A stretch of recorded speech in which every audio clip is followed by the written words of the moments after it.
And let's move on to separation of variables. Okay, so now we have this conceptual model, this diffusive time constant that we can use. Let's actually go through how to solve the problems analytically.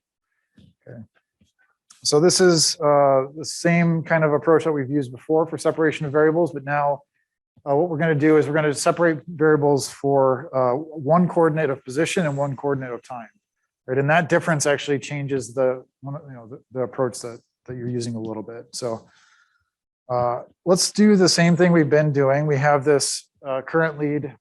We have, okay, we call it X. Sorry for getting that to R, but we have X as our coordinate, and we have time as our time component. We're taking it and switching it off at the initial condition. Okay, so let's go through how to solve this with separation of variables. So here we had our initial condition, right? This function is our initial condition at time equals 0. This is from the solution for the initial steady state temperature, right? Before we make this change. So let's go through and do an energy balance on this. So we're going to pick some point. Let's draw out our wall here. Okay, and we're going to do a control volume and do an energy balance. Same as we've always done. So this is now coming in. We have Q dot as a function of X, or Q dot at position X, and we have Q dot at X plus dx. This width here is dx. In here now we have du. Sorry, be careful. It's a partial u with respect to time. Okay. And then that's it, right? We don't have any generation going on. So then we bring this together for our energy balance, and we have Q dot at X is equal to Q dot at X plus dx plus the partial of u with respect to time. Okay, expand this out. I'll just go through this quickly because we've done this a million times now. But expand it out and you end up with 0 is equal to the partial of Q at X with respect to X times dx. Plus the partial of u with respect to time. Okay, just skipped one step there, but that's what we end up with. So now we need rate equations. So our rate equation for conduction is Q dot X is equal to minus K AC, partial temperature with respect to X. And our energy term, our stored energy term is the following. It's rho times C times volume, which is AC times dx, times the temperature derivative with respect to time. Okay, bring that back together, and we end up with 0 is equal to the partial minus K AC TDX, X, okay, times dx is equal to, plus rho C AC dx dt dt. Okay, one more step then to simplify this down. And let's introduce our thermal diffusivity, right? K over rho C, which is alpha. And this actually simplifies down to the following: alpha times second derivative of temperature with respect to position was equal to the first derivative of temperature with respect to time. Okay. So yeah, we've gone through now. This is our energy balance and our governing differential equation, but note how it's different, right? I mean, it's kind of obvious. Now we have, before we had the second derivative of temperature with respect to position X and position Y in two different terms.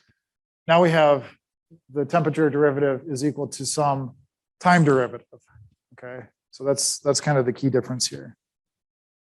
So let's go through and check for separation of variables requirements now. So the same separation of variables requirements apply. The PD and boundary conditions must be linear. The domain must be simple. The PD must be homogeneous. And both boundary conditions in one direction must be homogeneous. So is the PDE and the boundary conditions linear? Yes, you don't see any products of multiple variables there. The domain is simple, right? It's simple in time, it's simple in space, and then the PDE is homogeneous, right? You don't see any leftover stuff in the PDE that's kind of unrelated to the derivatives. both boundary conditions in one direction must be homogeneous. So we'll get to that. Let's actually write out the boundary conditions here. So we have our initial condition, right? Let's write out the boundary conditions. The boundary condition at 0 is the partial with respect to x. At x equals 0 is equal to 0, right? It's adiabatic. Okay, and the other one is conduction has to equal convection. So we have, right, let's do this carefully. So we have a surface balance here. Surface balance is infinitely thin, so we have heat flowing this way, heat flowing this way. So if I match my arrow direction here, we have conduction, which is minus K times the partial with respect to X at X equals L is equal to H bar S T at X equals L minus T infinity, right? Those are our two boundary conditions. Okay. Good. So let's go through and solve this. Okay. So here's our statement of the problem. If you note, though, we don't have a homogeneous boundary condition or boundary conditions in either case. Let's look back here. We have for time, right? It's not homogeneous in time because there's stuff in that equation that is not multiplying time or its derivatives. And the second boundary condition is not homogeneous because T infinity appears as well. Okay, but we can deal with this pretty simply if we just say that theta is equal to T minus T infinity. Right? You can make that substitution. So let's do that. So first substituting in here, right, this equation here, we end up with alpha times the second derivative with respect to x of theta is equal to the first derivative with respect to time.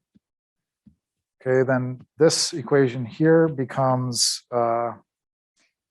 theta times, or theta at t equals 0. So we said t minus t infinity is theta. So now actually on the right-hand side, t infinity goes away.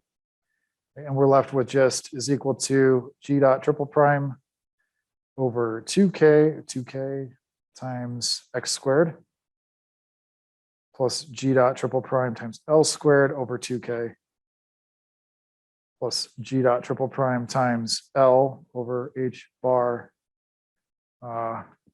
F, I guess. I'm calling it F or S. I think I've been using both. Yeah. This problem was, it's using both. It's the same value. I'll have to go back and fix the notes. But we have one H bar, right? We have one H bar going on here. Okay. Okay, other boundary condition, what? This one here. This one becomes d theta dx at x equals 0 is equal to 0. And this one becomes minus k times the derivative of theta with respect to x at x equals L is equal to H bar. Let's just call it H bar here. H bar times theta at x equals L. Okay. So we just went through and made our substitution, right? Restated our problem. You've done this before. It shouldn't be that hard despite the couple of mistakes here. Okay, but this now gives us a problem that we can separate. Right? Oh yeah, sorry.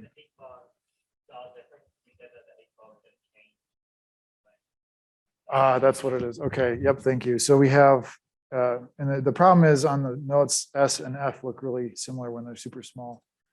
So yeah, we have F is what the initial condition, right? Thank you. Good call. Yeah. So F is the first one. S is the second. Very good. Thank you, Aiden. Okay. So we have our statement. So now we can go through and solve this using separation of variables. Okay. So here's the restated problem that we just came up with in terms of theta. So let's go through and separate this. We'll do it quickly again since we've done this before. But we're basically saying now I've got some theta, which is a function of x and a function of time. Okay, separation of variables says I'm going to separate this into some theta x, which is a function only of x, times some theta t, which is only a function of time, right? That's kind of the underlying premise.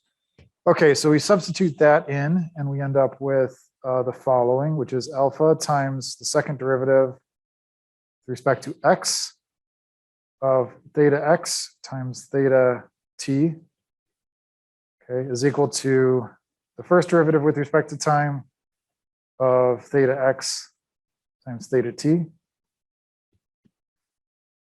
Okay, on the left-hand side, we can pull out theta t. On the right-hand side, we can pull out theta x, and so we're left with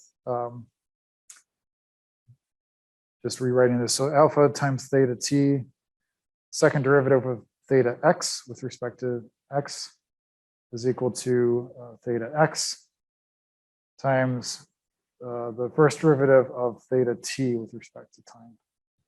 Okay, so unlike the previous situation where we were able to pull stuff out and kind of cancel it out,